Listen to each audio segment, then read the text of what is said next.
Good morning. This is Dwight Smith, Richmond, Virginia. I'm settling in. My cat's kind of deciding whether he wants to sit on my lap or not. And I also know it's very bright here this morning. So this morning I was thinking that I talk a lot about Jesus and Christ. And I think kind of maybe it sounds like it's a separation.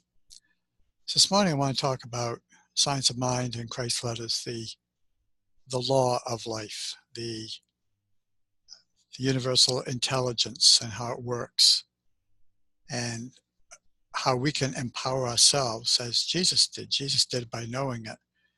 But it's good to know that there is this law, this absolute law with a capital A, capital L, universal, that always works from cause to effect. Cause is the invisible, the idea, the thought, the belief, along with the feeling, because we've got to have, when we have a thought, we can't have a feeling without having a thought. And the most awesome feeling is to be in the stillness and silence of thought and feel,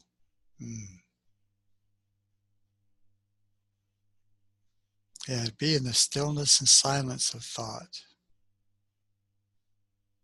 What the Buddha calls a space between the thought. And the feeling that goes with that is pure serenity, pure joy, pure love, pure God essence.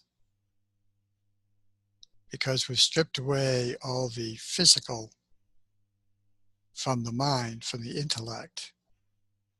And from that mind,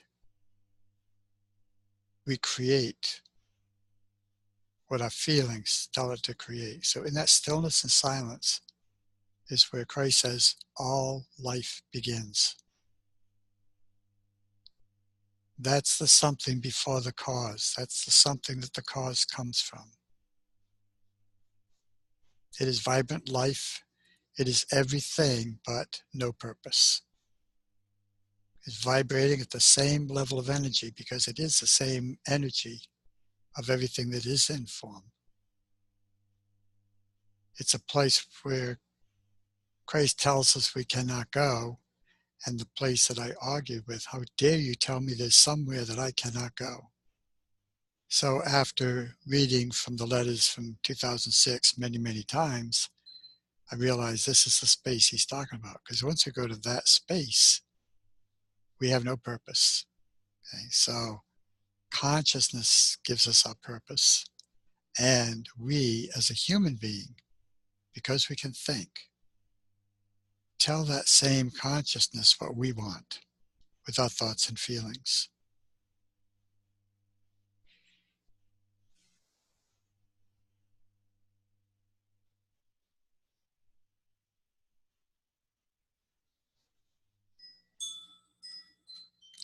So perhaps when I talk of Jesus and Christ, I may not be giving us the realization that, what does this look like?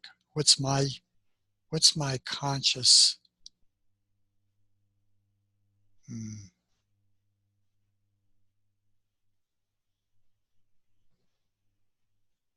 responsibility?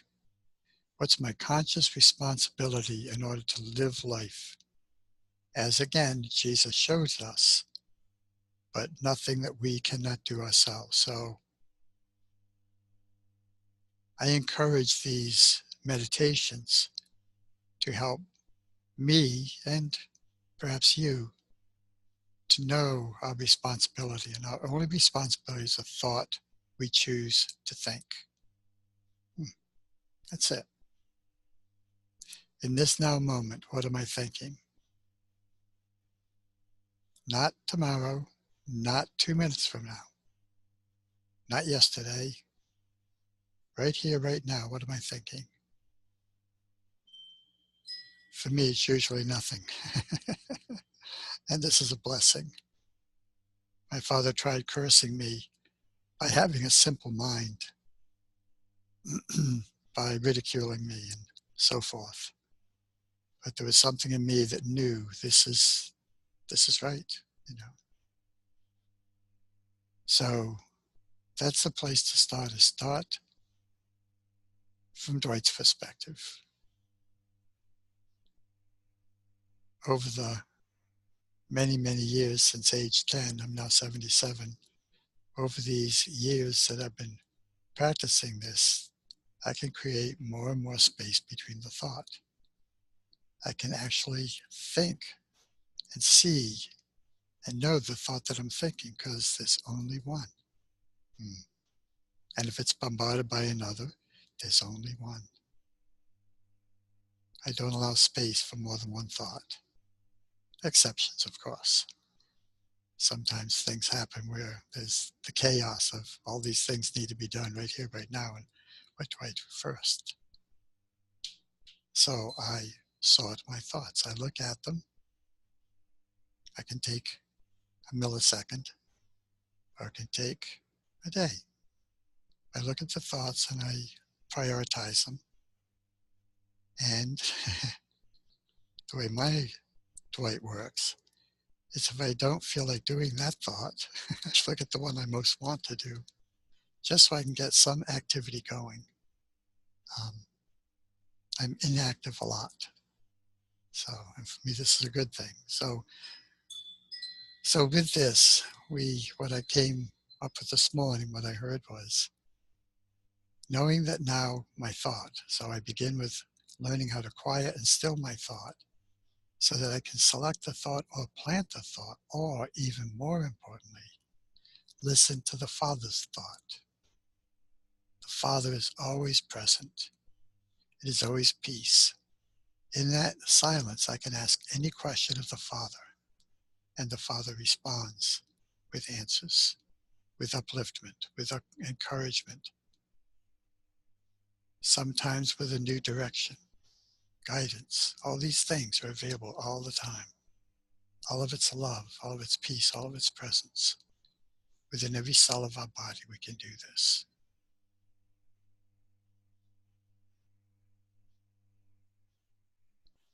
I hear so many people that envy me, as I do as well, to have the lack of noise going on in my intellect, that we are trained, absolutely trained, brainwashed, forced.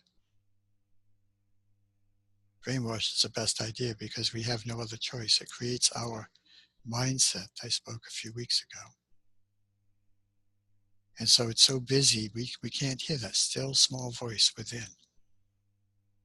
But when we still the mind, even for a millisecond, we can do it for a millisecond, we know that we can stretch it to a second, to a minute, to 5 minutes, to an hour, to our waking day.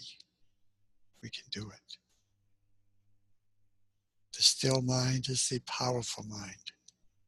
The still mind is the mind of God. God has no expectations. It has nothing about the future. It's in the now with its creation. It's also in the future if we tap into it. But if we stay in the third dimensional thinking, we get the third dimensional results. And we see what those are. So my joy in sharing my meditations is allowing these uplifting ideas, thoughts and feelings, and enlightenments. I just like to share them with others who may want to hear these same things, or either be encouraged or nurtured and nourished, awakened to these new concepts, getting us out of the old mindset of three-dimensional thinking into the fifth dimensional of the Christ. And we do that through the fourth dimension, where we can choose between third dimensional consciousness and fifth dimensional consciousness.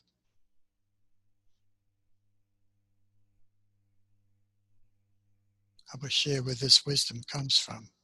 Wisdom for me may be fantasy for others.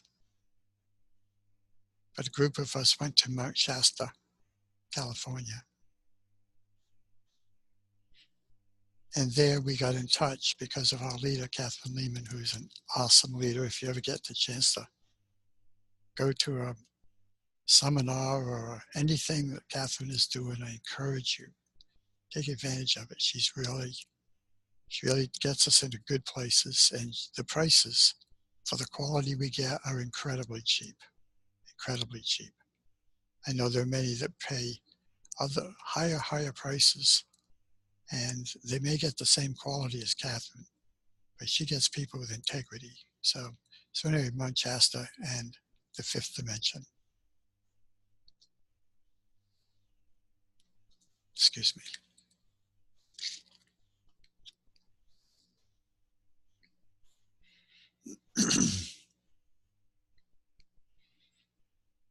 I love connecting with these Lemurian people consciousness.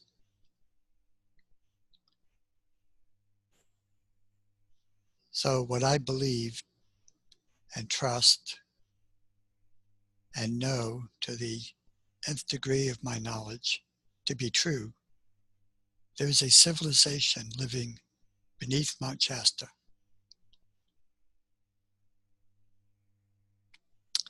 And this civilization is living Christ consciousness, which is what they call the fifth dimension. They create without effort at all. There's a lot about them, but the only thing I want to share, because I feel I know them quite intimately and look forward to knowing them more intimately, but they are living this Christ consciousness with no dips in it, with no misuses of it. And they live as community. They do not have arguments, they have discussions, and they have ways of doing things from that God dimension of creativity through man's or human thought or third dimensional thought. I don't know how to say it, but through a higher dimension of thinking where we are and know ourselves to be the creators. They live for thousands of years, and that's a plural on that. They choose when they're going to leave their plane. My passion is in reading all that they say as they once lived on the surface Earth. And they knew that their continent was going to be sunk with a conflict. From my perspective, I can be fuzzy on this. Some of these are the concepts and the way I read it. But everyone, when you read, you've got your own mindset to deal with. But I heard that it was or believed that it was sort of like a conflict between the Atlanteans and the Lemurians. And the Lemurians knew that their continent was going to sink. So they created a pathway under Mount Shasta, as well as other avenues, for them to exist, continue existence after they sank. I think, yes, they came from another planet and possibly another galaxy. I'm not sure of that. And all this can sound very fantasy, but the presentation and the direct contact with that within me that knows the truth of it, accept it 100%. And knowing that this, as Christ says, is just a drop in the ocean of my knowledge. So the desire for our surface Earth is to come into that plane, into that fourth dimensional plane, where we can choose between the two. And when we come to this place and create more from the fifth dimensional plane than the third, they will come and take us the rest of the way into their consciousness. It'll be almost automatic because it's a preparation for our ascension. We ascend individually. That may be a scary word, so I call us masters in training. That this is why I'm excited more about Christ's letters than Science of Mind, because Christ is about ascending, about living the consciousness of the Christ. knowing that this is the consciousness who we already are. So all we have to do is allow us to go into the stillness and silence and listen. And we create a Garden of Eden. We create heaven on earth. We create in what Christ is calling the era of love and peace and joy among all people. So I will sum it with, there is a universal law of cause and effect, invisible consciousness purpose, and the purpose coming into form. It's happening all the time. Every time we think, we're telling this creative intelligence to go into action. The same applies when we listen to that still small voice within, without, everywhere present. But each of us have our own vibrational frequency to hear this voice, this constant, consistent vibration that we individualize. And as a collective of us listen to the same vibration and resonate with it, we bring forth that of our choosing. There are those who are creating war and conflict and destruction, and there are many more who are creating constructive ways. Our technology shows us this. When all of our technology is used for good purposes, it shows us what the human mind, using the mind of God, is capable of doing. Because the mind of God is infinite in possibilities. Possibility already exists before we tap into it. So everything is an evolution. Everything is a growing in consciousness. So I've got to stop here because I'm just rambling now. But I ask you to do that stillness and silence. And you may have a different way of meditation. It may be that you have a mantra to get you there, or there may be a candle, there may be some device. But the ideal is to go into that stillness and silence. And in truth, we need nothing. Once we learn how to do it, once we learn how to ride the bike without the training wheels, we don't need them anymore. So, and that's why I keep bringing Jesus up, because he shows me these things. I don't get these on my own. I use Jesus as my mirror and say, what about this? He says, this is how my consciousness is out picturing itself, but there's nothing I have to do. I just have to allow the consciousness to tell me, and then I tell it, and we do it together. It's a fun life. So I thank you for joining me. I really hope that this has had meaning and heart. If you want to contact me, it's ChapelintheSky@AOL.com. And again, I love you. I thank you for being with me. And have a blessed day, a blessed week, a blessed month, a blessed year. This is a year for peace on earth. We can do it. We are doing it. One by one, person by person, thought by thought. We're doing it individually so we can receive the benefits of this peace on earth. And we're doing it collectively, where we're seeing it outpicture itself in many, many ways. Sometimes the ways may not look good at something, but when we know it's all good, it is all good. And it's bringing us all to that place where we can have peace on earth for everyone, every woman, child, every adult, every life form, every system on our planet. Thank you for being a part of bringing forth the new heaven and the new earth right here and right now. God bless you. Namaste, the God of me, salutes, honors, and is in the presence of the God of you. Thank you.